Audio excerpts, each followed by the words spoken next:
श्रीमद्भगवद्गीता श्रीमद्भगवद्गीता श्रीमद्भगवद्गीता अथ प्रथमोऽध्यायः अथ प्रथमोऽध्यायः अथ प्रथमोऽध्यायः अर्जुनविषादयोगः अर्जुनविषादयोगः धृतराष्ट्रमुवाच धृतराष्ट्रमुवाच धर्मक्षेत्रे कुरुक्षेत्रे धर्मक्षेत्रे कुरुक्षेत्रे समवेतायुयुत्सवः समवेतायुयुत्सवः मामकाः पाण्डवाश्चैव मामकाः पाण्डवाश्चैव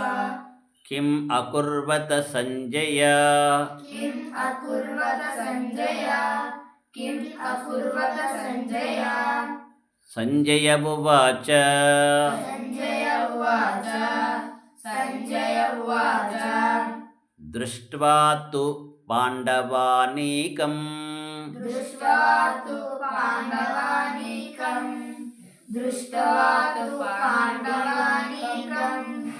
व्यूढं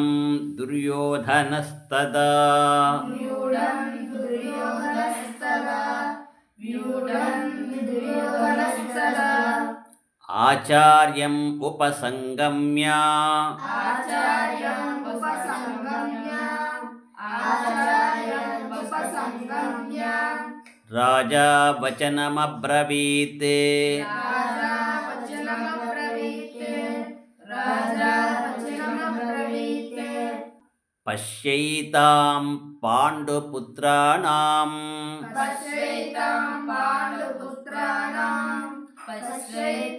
पाण्डुपुत्राणाम् आचार्य महतीं च मूम्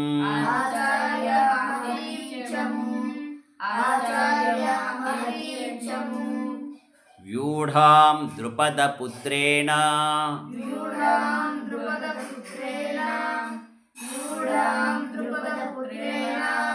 तव शिष्येण धीमता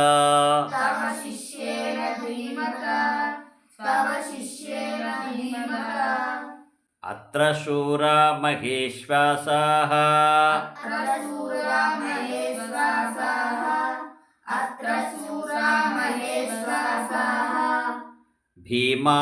भीमार्जुनसमायुधि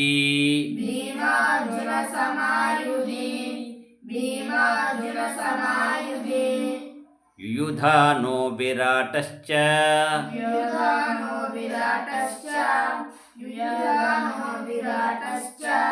द्रुपदश्च महारथः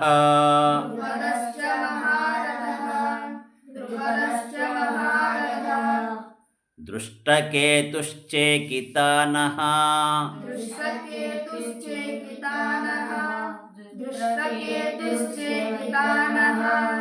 काशीराजश्च वीर्यवान्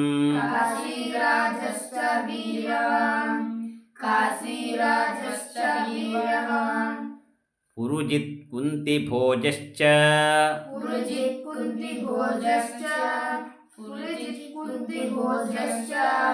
शैभ्यश्च नरपुङ्गवः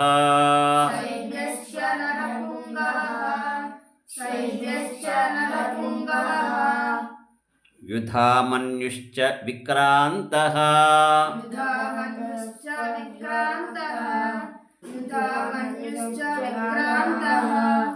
उत्तमौजाश्च वीर्यवान्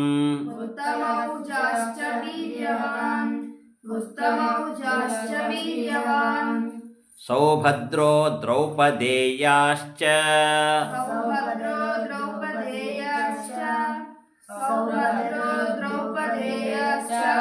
सर्व एव महारथाः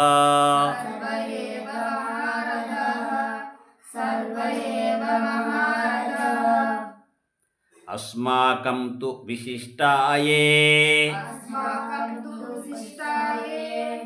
अस्माकं तु विशिष्टाये तान् निबोध द्विजोत्तमा तानि बोध द्विजोत्तमा तानि बोध द्विजोत्तमा नायका मम सैन्यस्य नायका मम सैन्यस्य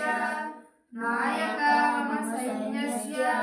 संज्ञार्थं तान् ब्रवीमि ते संज्ञार्थं तान् ब्रवीमि ते संज्ञार्थं तान् ब्रवीमि ते भवान् भीष्मश्च कर्णश्च भवान् भीष्मश्च कर्णश्च भवान् भीष्मश्च कर्णश्च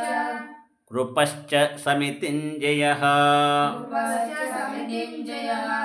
उपश्च समितिञ्जयः अश्वत्थामाभिकर्णश्च अश्वत्थामाविकर्णश्च अश्वत्थामाविकर्णश्च सोमदत्तिस्तथैव च सौमिदत्तिस्तथैव च सौमिदत्तिस्तथैव च